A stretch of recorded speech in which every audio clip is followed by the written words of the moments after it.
Kampanye konstitusional atau barbar. Penulis Dairi Sudarman, pemerhati politik dan kebangsaan.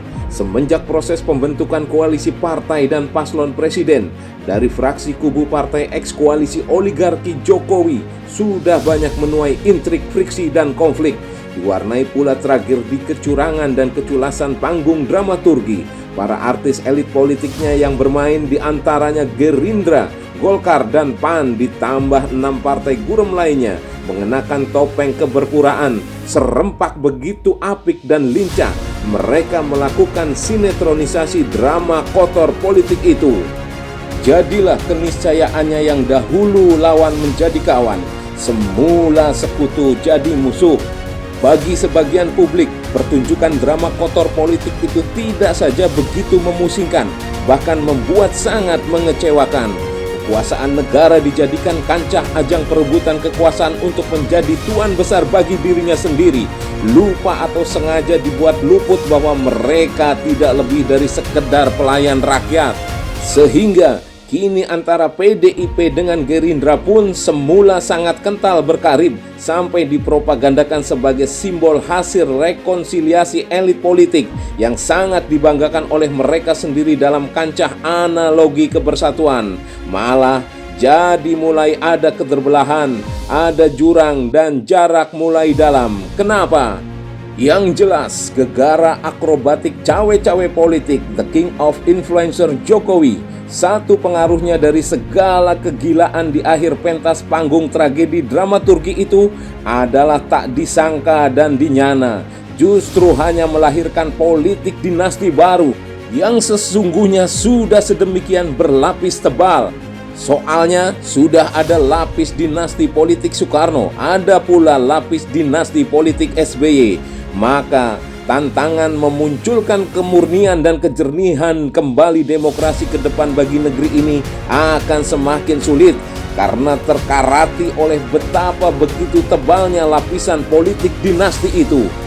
Yang sangat mengerikan yang berbeda di lapis politik dinasti Jokowi itu dibentuk dengan penerabasan, ugal-ugalan, dan kebablasan atas nama kekuasaan otoritarian.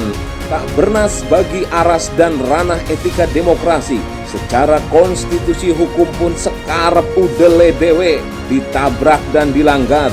Gibran yang belum cukup umur karena campur tangan Jokowi ayahnya melalui MK diketuai pamannya, langsung bertekuk lutut seperti mati suri, tak berakal, berkewarasan hukum.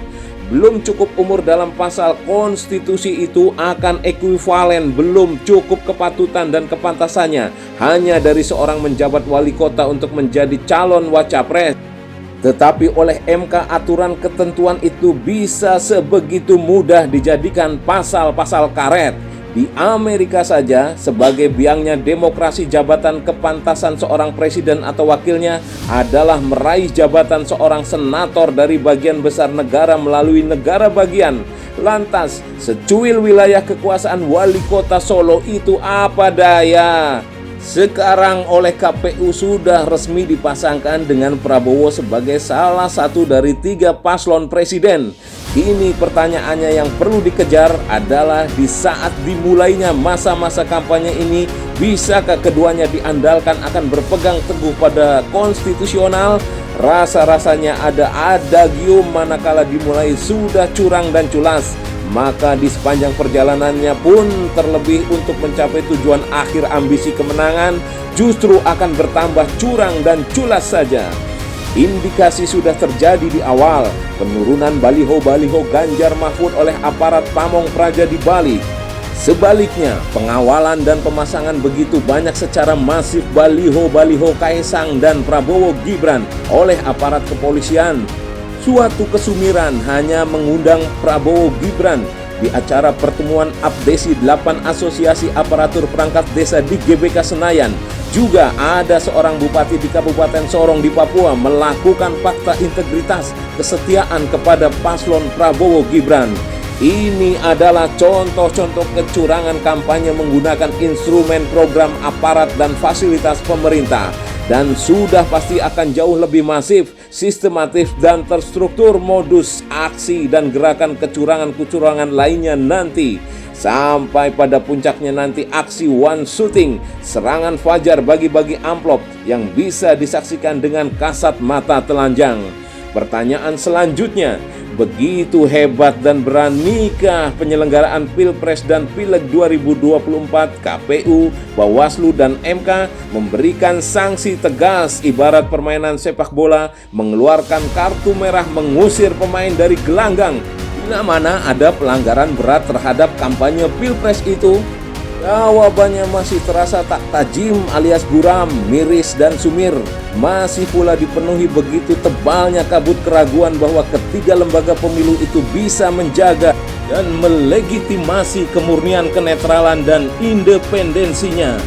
Padahal partai koalisi Kim adalah dua gabungan sejarah rekam jejak mantan penggugat dan tergugat dalam legal standing menjalani kasus kecurangan Pilpres 2019 di persidangan pengadilan MK yang jelas diduga dipenuhi kesumiran, kecurangan, dan keculasan yang telah dirasakan pahit getirnya oleh salah satu gabungan itu, yang korbannya pun tak terperikan secara humanity common sense adalah 600 orang penyelenggara pemilu itu tewas, adalah suatu yang tak beradab, tak berperi kemanusiaan, dan tak berkepatutan jauh secara hukum bila mana Prabowo Gibran mengulang perbuatannya lagi.